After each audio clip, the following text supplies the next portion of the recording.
मुद्राओं से संबंधित आगे कुछ चर्चा करते हैं। कई रोगों के लिए हमारे ऋषियों ने इस शून्य मुद्रा के बारे में बताया है। शून्य मुद्रा क्या है?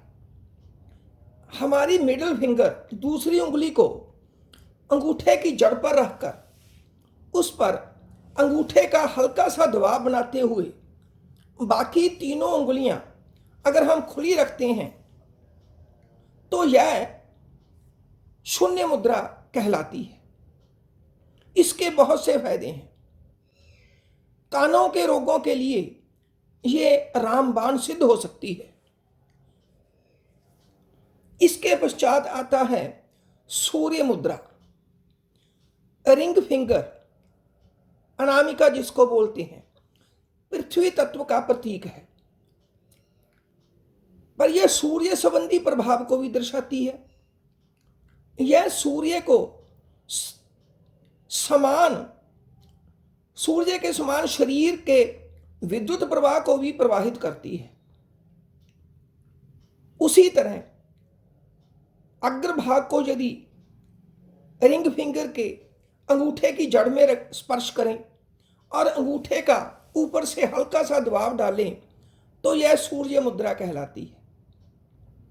विशेषकर मोटापा और शरीर का भारीपन इससे कम किया जा सकता है।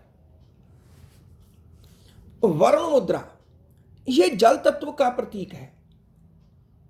शरीर में जल तत्व की कमी होने के कारण शरीर में रक्त विकार, रूखापन आदि बीमारियां जन्म लेती हैं। अब आपको अपनी सबसे छोटी उंगली कनिष्ठिका को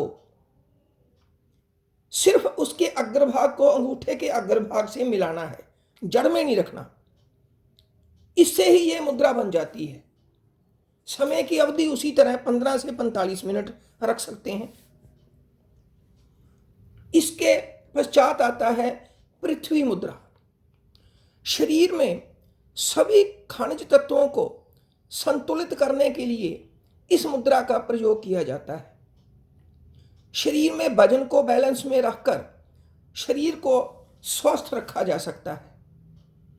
इसके लिए पृथ्वी मुद्रा बहुत लाभदायक है। रिंग फिंगर को उसके पहले भाग को अंगूठे के पहले भाग से स्पर्श मात्र करना है और इसी स्थिति में बैठना है।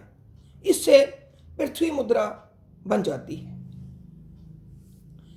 आगे आता है अपान मुद्रा। एक कहावत है, पेट नरम और खून गर्म, यह होना चाहिए। कब्जी सबसे बड़ी बीमारी है। यह बहुत से बीमारियों की जननी है। अपान मुद्रा से इस समस्या का हल किया जा सकता है। दूसरी और तीसरी उंगली को जोड़कर अंगूठे से इसको मिलाना है, बाकी दोनों उंगलियां सीधी रखनी है, तो इस मुद्रा का निर्माण हो जाता है। अपान मुद्रा बहुत ही लाभकारी मुद्रा है, इसीलिए इसे मृत संजीवनी मुद्रा का नाम भी दिया हुआ है। प्राण मुद्रा। शरीर में प्राण का महत्व सबसे महत्वपूर्ण है। शरीर में ऊर्जा का सही संचार इस प्राण मुद्रा से हो सकता है। इस मुद्रा में शरीर में विटामिन और प्रोटीन की कमी को आसानी से दूर करके शरीर को स्वस्थ बनाया जा सकता है। आई साइड में भी यह काफी सहायक है। इस मुद्रा को करना कैसे है?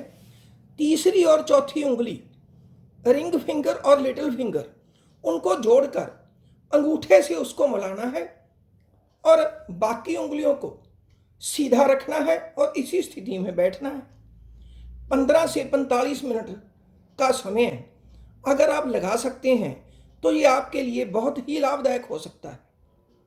इस प्रकार ध्यान में मुद्राओं का प्रयोग बहुत ही लाभकारी हो सकता है। अगर ध्यान के अलावा भी आप इन मुद्राओं को करते हैं तो आप शरीर में बहुत सी समस्याओं को स्वतः ही ठीक कर सकते हैं। धन्यवाद।